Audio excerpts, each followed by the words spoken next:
I start with Her Excellency Signe Brudeset, and I just briefly introduce her. Ambassador Signe Brudeset is Ambassador of Norway to China and Mongolia, and has previously been Ambassador of Norway to Japan. And Ms. Brudeset has served in several senior positions with the Norway Ministry of Foreign Affairs, including the Director in Section for Middle East and North Africa, and Special Envoy for Syria and Iraq. Ms. Brudeset has also been the Deputy Director of the Private Office of NATO Secretary General, and she holds a Master of Science degree in Business Administration from Norway School of Economics, with additional study in international business and marketing from University of Barcelona. She has also studied Chinese language in the University of Oslo and Taipei. So without further ado, Your Excellency, Signe, please, your turn.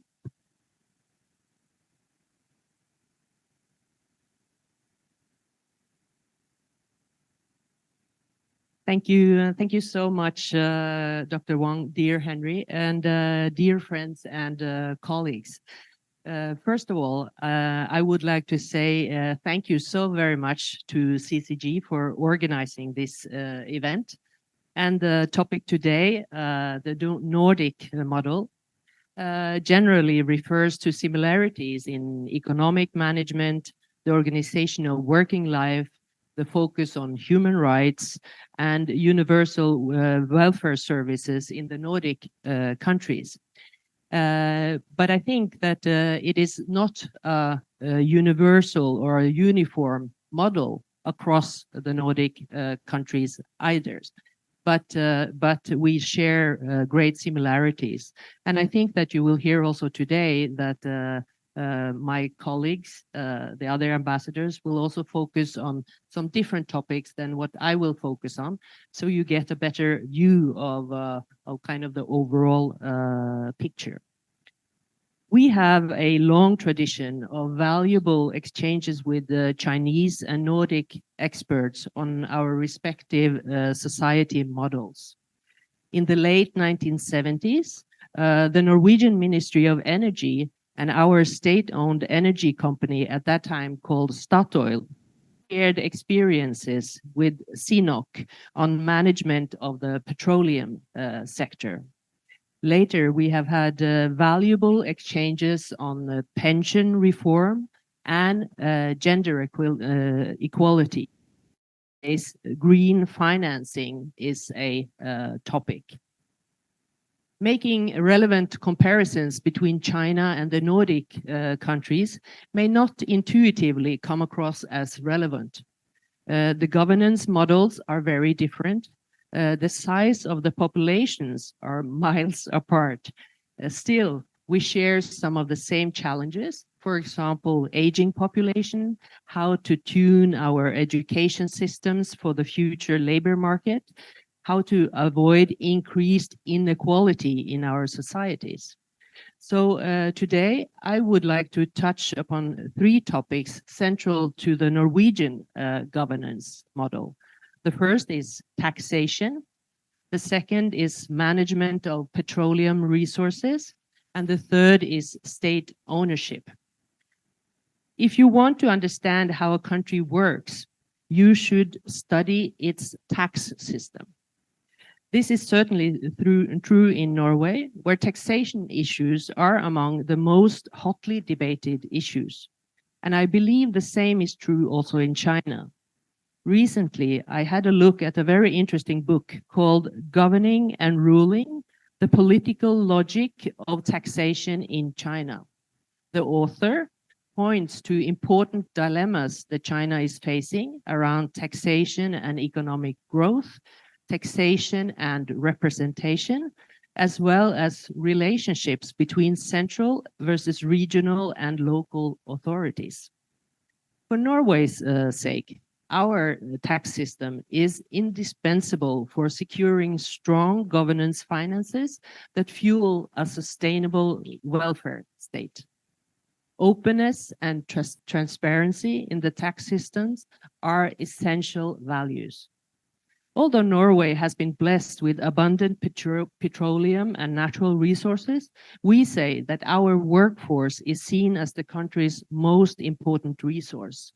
The main goal of the Norwegian employment policy is to ensure that as many people as possible participate in the labor market and contribute to society. This is a prerequisite for the sustainability of Norway's welfare schemes. We must create value before we can share value.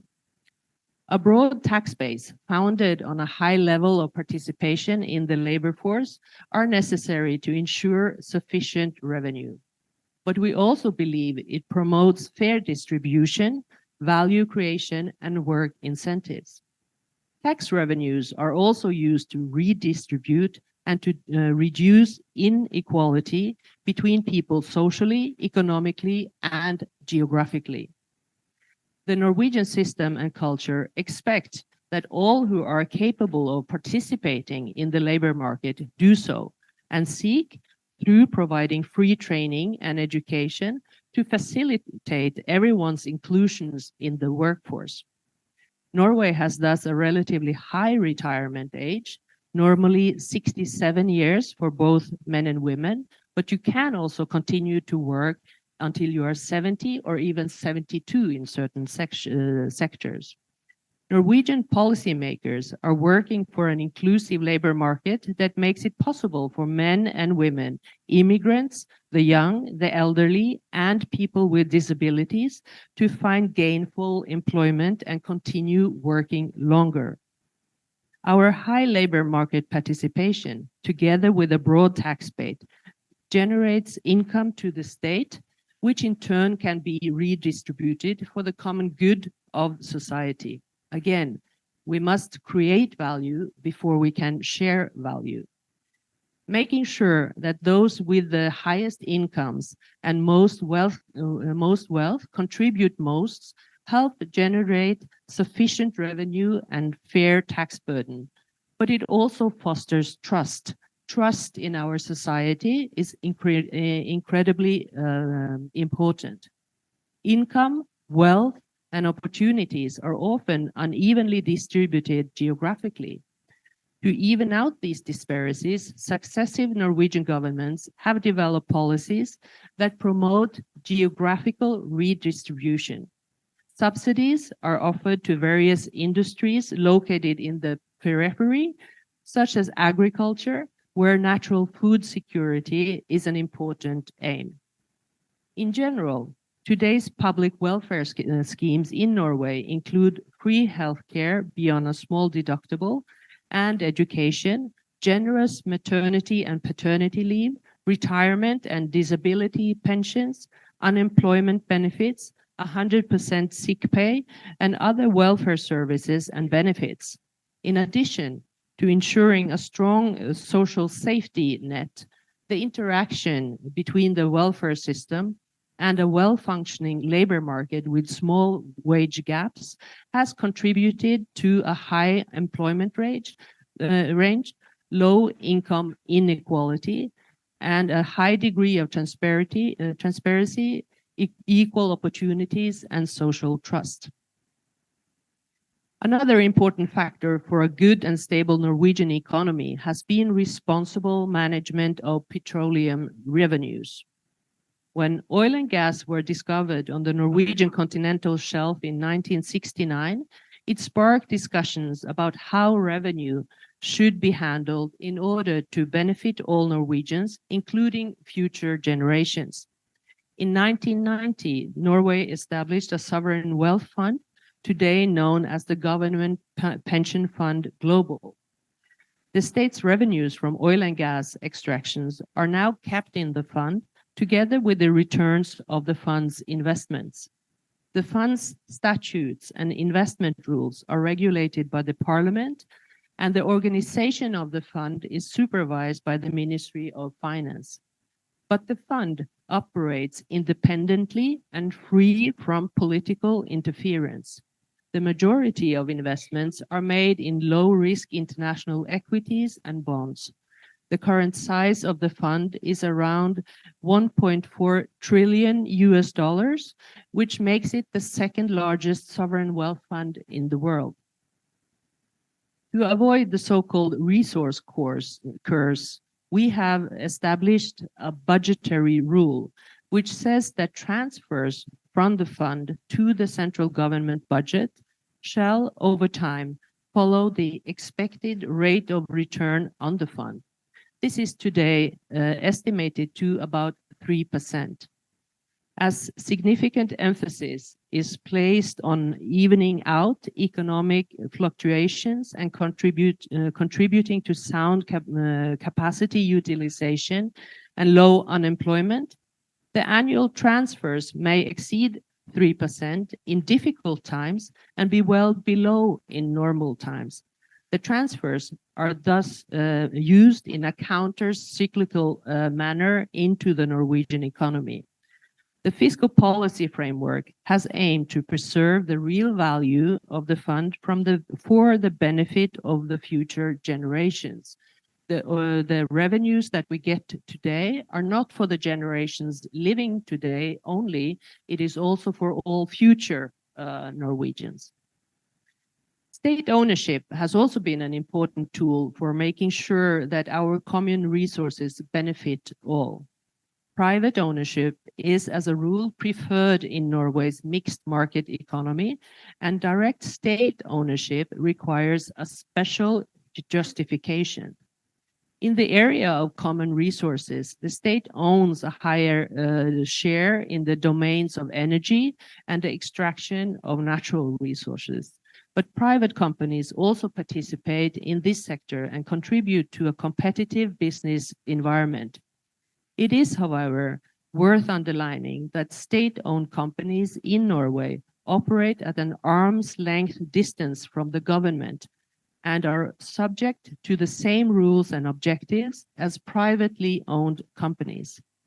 The state can exercise its rights as a shareholder, but the company is managed and operated independently by its management personnel and board of directors.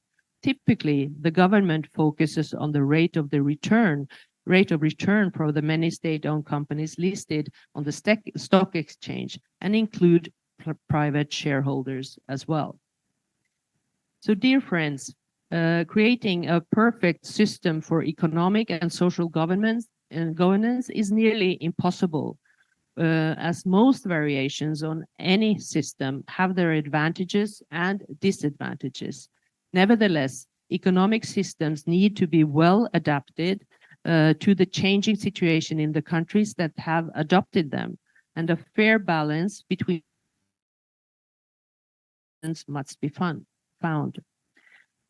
Although the Norwegian and Chinese systems and realities differ, we find it to be highly valuable to engage in discussions and experience sharing with Chinese counterparts on such issues. So again, thank you very much to CCG and to all my Nordic colleagues who are also here today, and to the distinguished participants. So I look forward to further changes on these topics. Thank you very much.